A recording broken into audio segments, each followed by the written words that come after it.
I'm Max Keenan. Thank you all for tuning in to our launch of Cora.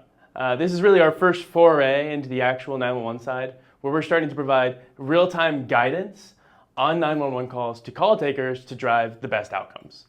So really exciting day for us, and we're here with Peter DeJarnette and Derek Wilson from Snohomish County 911. They've been phenomenal partners with us throughout the entire way, and we're really excited to actually have them here to help explain what we're working on, why we're working on it, and some of the impact that we've had so far. And I'm really excited to introduce both of them and let them take the chance to give a little bit of their background, starting with Derek Wilson.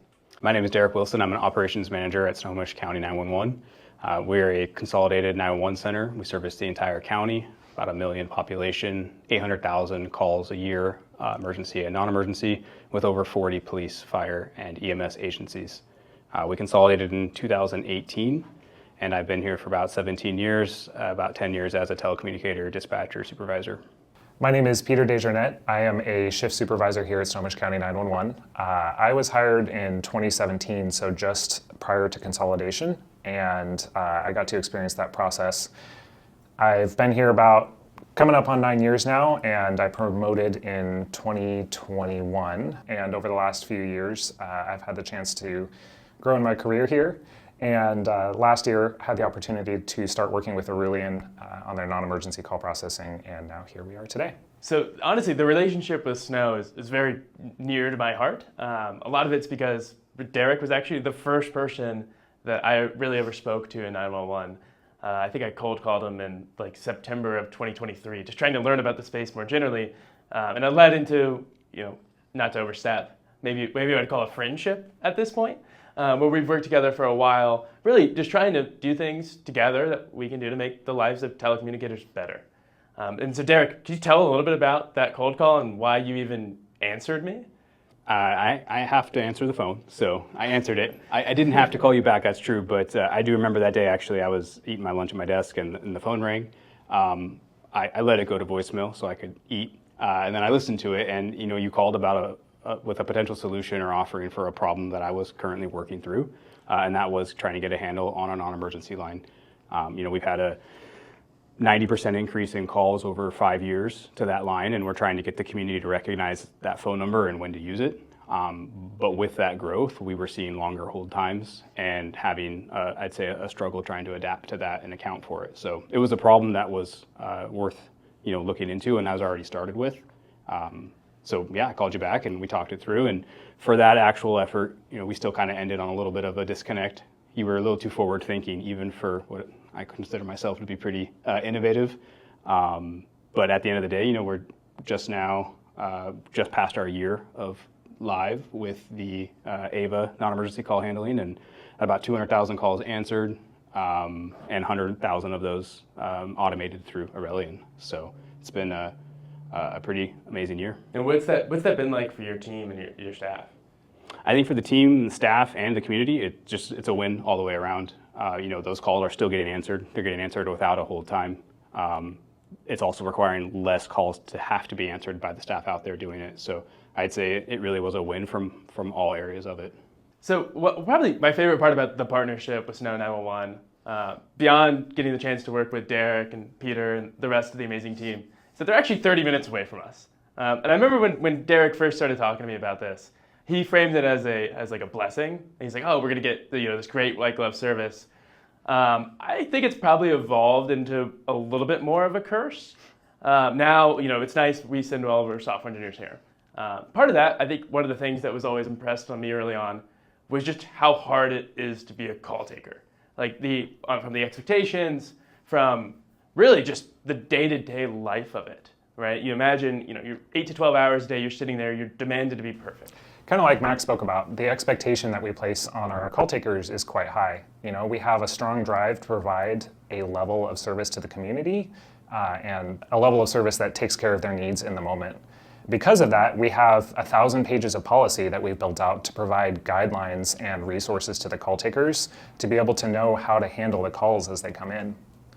But that said, when you're working the job day after day and you're taking phone calls for 8 or 12 hours at a time, it becomes difficult to remember where those resources are. You have so many resources available, at times it becomes difficult. You're tired, you're stressed, the callers are emotional, and that takes its toll on you, and that makes it harder to respond in the moment. And that's why we're so excited to work with Aurelian on this, to place those resources at the fingertips of our call takers.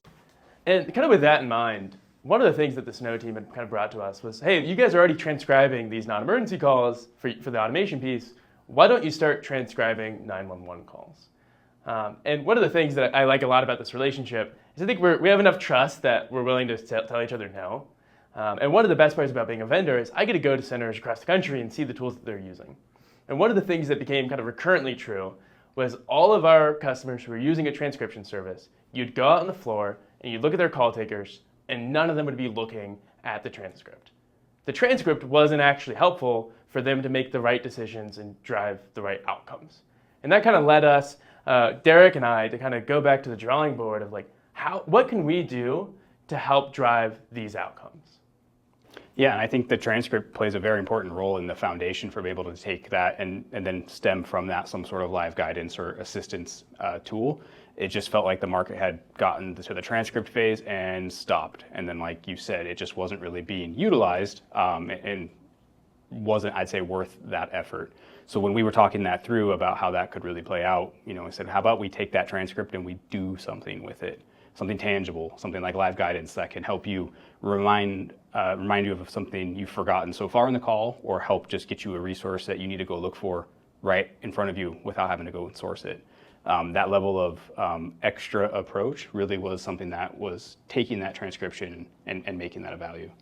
I think too, it's really revolutionary here, and if you look at how this is impacting on the floor, a lot of new technologies come with new expectations, right? Peter talked about how we've got so many expectations, it can feel overbearing at times, and all these exceptions.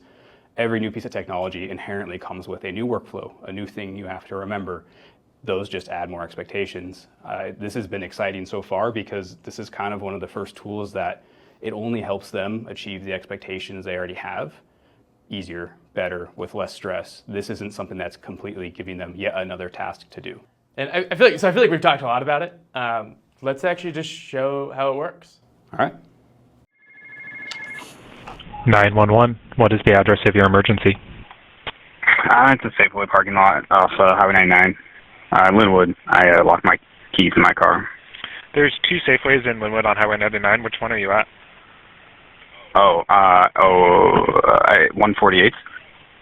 148 in Highway 99. What's the phone number you're calling from in case you get disconnected? 425-238-5623. Okay. Is there anybody locked inside the vehicle, any children or anything like that? No, just keys. Okay, if it's just the keys locked in the vehicle, unfortunately, that's not something the police department's going to be able to assist you with. You're going to have to call a locksmith or a tow company. Okay, I'll do that then. Thank you for your call.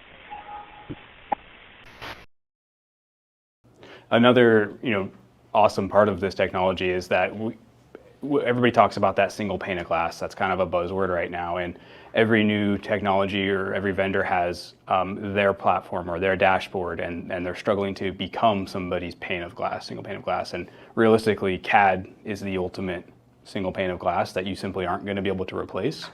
So as more technologies or applications come out, but they don't integrate, they become yet another monitor you have to look at, or more screen real estate you have to dedicate to it, and it just becomes too much and adds again to those expectations. What we've built here with Aurelian is Cora is a heads-up display. It's an overlay. You can drag it where you want it. It goes on your single pane of glass, your CAD, your most critical system as a dispatcher call taker, and you have control over how it looks and where it displays, and it's meant to be helpful but not invasive. Some of the things that are important to us in Cora that we are very excited about is the ability to build in our call processing guide so that call takers have the ability to reference the call type that they are processing in real time. So as live transcriptions comes through Cora, our call processing guide is identified based on the call type that it is, and the call taker can see the specific questions that they are supposed to ask, both so that they know that they're getting the correct information, but also to provide that level of service to the caller. Additionally, we have smart alerts which pop up separately from the call processing guide, and those allow us to provide actionable information to the call takers based on new information that we have or specific exceptions to rules that they might need to follow. Additionally, the amount of customization is something that carried over from our non-emergency deployment with Aurelian as well. The ability to have our unique policy and procedures accounted for in this configuration so that it actually helps our staff with exactly how they handle calls is something that you'll find across the country with different centers. Sure, we all answer 911 phone calls, but at the end of the day, we have unique processes for those that are unique to us, and a lack of customization or configuration often comes with various products out there. This is one where we built it so that the idea is a call taker and dispatcher can move it to where they want to have it at. It'll remember where that was. It'll simply help guide them in that way. And then personally, one of my favorite pieces about this is the way that we're able to build Ava, our existing non-emergency call automation product, directly into Cora. So we think about this from like the caller experience perspective, right? You're calling the non-emergency line, you're getting an AI, and we're collecting this information. Now, most of the time the situation doesn't escalate, but every once in a while we'll have, a great example is you'll have a trespassing and the person comes back. And now we have to escalate that call to a telecommunicator to handle it because obviously now it's an emergency.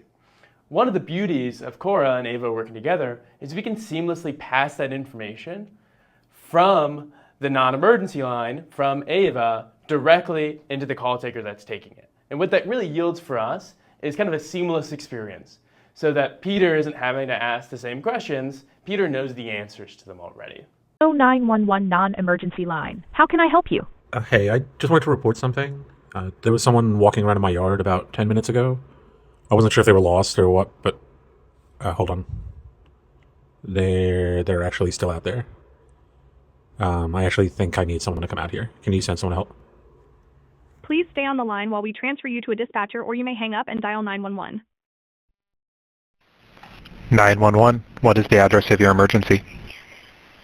Yeah, the trespasser came back at the Maplewood Apartments. He was gone when I called, but I see he just moved over here by the C building now. The C building? Is that C like Charles? Yeah. Okay, can you describe the trespasser to me? What does he look like? He's white male. I don't know, average height, and he's got a blue hoodie. I can't see. He's like in the bushes now, so I see the blue hoodie. And he's got a duffel bag. Okay, and where exactly in the bushes is he?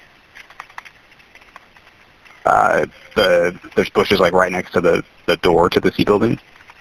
He's right there at the entrance. And can you just verify your name for me? Derek. He's walking up towards he's trying to handle now of the door at the C building. Now trying to handle it. Does it appear that he's trying to break in?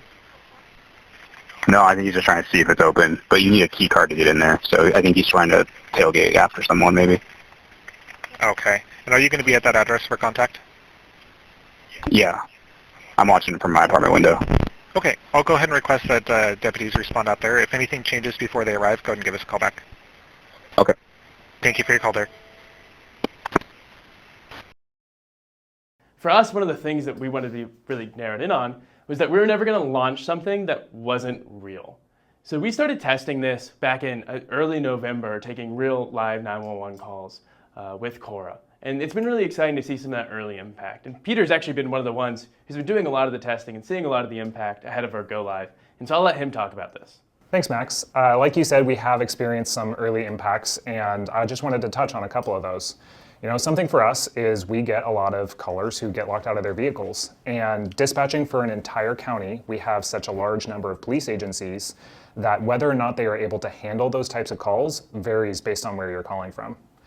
And so it takes our call takers, anywhere from 60 to 90 seconds to determine, hey, is this in a jurisdiction that will allow this? And if not, where do I direct them?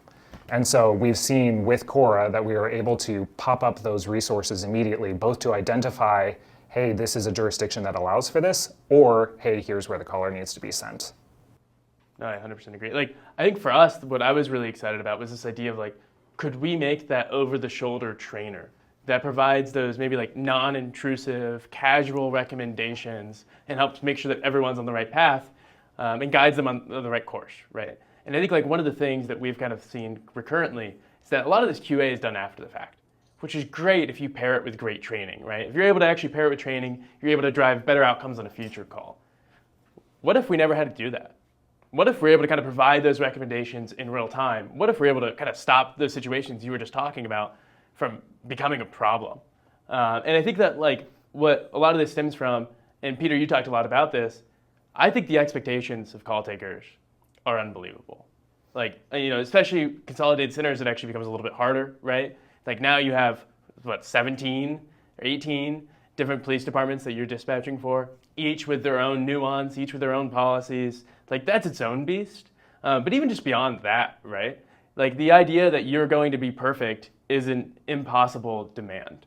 And there's bound to be situations that people are imperfect. And so I like to think of it more as like we've set them up in a situation where there are going to be failures. Can we build software? Can we build tooling? Can we build structure to kind of solve those?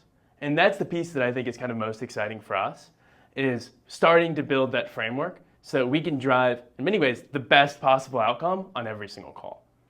And thank you all for watching. Thank you all for coming out, and a huge thanks to Derek and Peter, one, for doing this, but kind of more importantly, the partnership. What's really excited me, and we've been very fortunate about, I think we're just very lucky generally, but a big piece of that is just having Snow 911 in our own backyard. One of my biggest critiques of I would say, tech companies generally is building software for the idea of a person, right? And one of the things for us, one of the things that we've really committed ourselves to is making sure that we're actually building it for a real person and building software that impacts people. And for us, the people that we care about most, the people who I think are doing some of the most meaningful work in the US are telecommunicators. And so to have them in our own backyard, to be able to build software for them, for their team, and hopefully building things that have a big impact, is something that we're really grateful for. And I want to say thank you for all for watching, for coming out and putting on our webinar. And if you have any questions, feel free to reach out. We're happy to be a resource here. Happy holidays.